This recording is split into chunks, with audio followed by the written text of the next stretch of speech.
Did does Clive get involved? Well, how does he get involved when you are, you know, because you said he wasn't really feeling it at first and nobody knows, but does he get involved in like, okay, are we sure about this album? Or is LaFace, sorry, LA does everything and he just has a call with Clive to say, we're just putting this out, or I don't, you know what? I don't know because see the way that the labels were set up at that time. So you had BMG, which was owned by, well, Arista was owned by BMG. yeah. Then you had LaFace that was co-owned by BMG, but LaFace was under Arista. Yeah. So what it was that certain things had to get the green light from Arista for LaFace to move forward. Like Mhm. when we wanted to reshoot the Nobody Knows video, that wasn't that wasn't a good day. Like that, LA had to, he had to fight. He had to fight for that, right? And it was one of those things where Clive wasn't feeling it because his focus was on Deborah Cox, right? So he wasn't thinking about me. He was just like, hey, you want to shoot another video? You pay for it. He's told LA, you pay for that. I'm not doing that. That's black country stuff. What am I supposed to do with that? That's what he said. He's like, what am I supposed to do with that? It's black country music. So, and that was just based upon one song, right? Like a Woman wasn't a country record. Leaving wasn't a country record. You know what I'm saying? It's like Grass is Green or Under Her Spell. None of those were country records. Like, but I understood where he was coming from. But because it just wasn't something he was focused on. Yeah. And so in the face, each artist received their individual attention when it was their time to launch off. Okay. So it was at LaFace, they never, the only, whenever they tried to do it, it would be disastrous. If they tried to launch two artists at the same time, that was disastrous. No, but as long as they did one at a time, they were able to focus. Yeah, and actually that's actually what you do need. That's what sort of the boutique labels were good for, was the artist development, the package of care, Yes. and making sure the whole machine was behind it. And also standards. Yeah. You know, it was like, look, I can't say enough good things about the school of LaFace Records because everybody was held to a high standard. You had to have a, you had to have hits. There was no album fillers. They didn't Mm. believe. No, no, no, no, no, no. They wanted when we would play songs when you got to the point where okay, it's time to listen to the album. Every song needed to be very, very impactful. That was a good thing.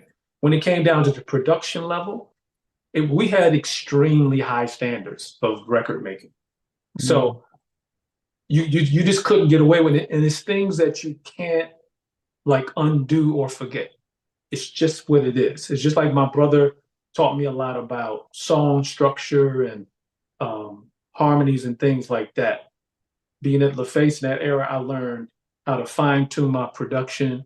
I know little tricks that can take a song and make it sound like $1 million. It could just be one instrument and things like that. So I learned a lot about finalizing production from LA. Taught me a lot of things about that just by watching him do his thing. When chances I did have to see him program drums on something, I Yeah, I was was just gonna like, say because when we think of the LA and Babyface, his drums. I mean, when I interviewed Daryl Simmons, he had nothing but praise with LA's drums. And you think about it, whether it's "Don't Be Cruel" or the stuff with Karen White or with mhm. Whispers, it was very distinctive drum patterns. Then you had the lyrics of Babyface and Daryl with the harmonies, but the drums for that LA brought into the Yeah, production. Was he ever itchy to get back into production, especially, or the business was just taking up too much time? So especially when you guys were working on Voice to Man, he shows up and leaves it. yeah. Look, I couldn't, I can't, I didn't live in his head like that to Yeah. know, but I was around him a lot, and I will say that when it came down to, hold up, what was your question again?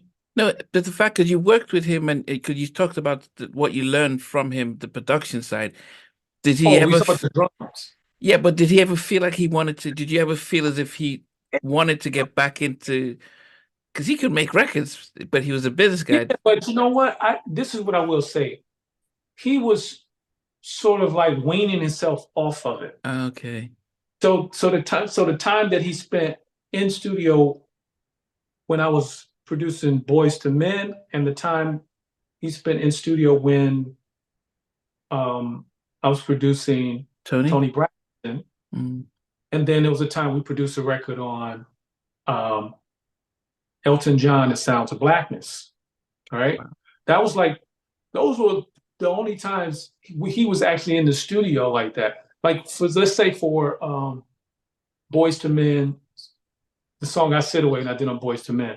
When I first recorded that record, I didn't record it for Boys to Men. I was recording for my own album. Actually, I just hadn't said anything that I want to do my own album. I was just like, this would be dope. Because that song, again, is about my father. When I played the demo for LA, he's like, man, I gotta put some drums on that. I was like, word? I said, ooh. Because that was my first chance to actually see him program drums. So Oh. he comes in, when he comes in the studio, all I know is they wheel in this rack system, right? I'm like, what is that? It was some stuff I had never seen before. The brand was called Forat, right? And it was this box that had all these drum sounds in it, right? And so when he got to programming the drums, I'm in awe because as he's programming, it sounds like a real drummer playing it. So I Mm. was like, oh, that's it. And then I remember a drummer that played drums for me when I first started doing live shows. I remember he did the same thing. So from the two of them, I was looking at how they program drums. I said the reason why when they program drums, why it sounds like a real drummer, because there's certain things they do that real drummers do because they're real drummers. Yeah, Ellie, yeah, yeah. Like if you're doing a tom roll, there is no way in the world you are sticking that hat. You might pedal that hat. So I started to think about things like that. And then by the time I'll never forget LA coming to me and it's like, yo, those drums on Like a Woman? I said, what? He said, it's just one little section. It was this one section where it's like some rock, rock, da, da.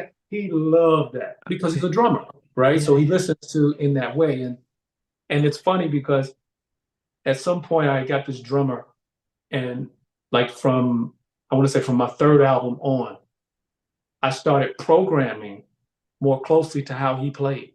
Wow. So to the point where so when he would hear what I recorded, he would go, is this one of the songs we recorded live? I said, no. He's like, you program that? He said, why does that sound like me? I said, because I program like you play now. Wow. Yeah, it was like, but Ellie never said that he was itching to get back to it. He was really, really focused on being a record man. Like he like running the labels. He wasn't really interested in far as what I can tell, he Mm. wasn't producing a lot of records at all. Yeah. Anything that anybody that came to him wanting him to produce something, he just handed it to me. So Okay. that's how I knew that he wasn't really interested in doing that anymore.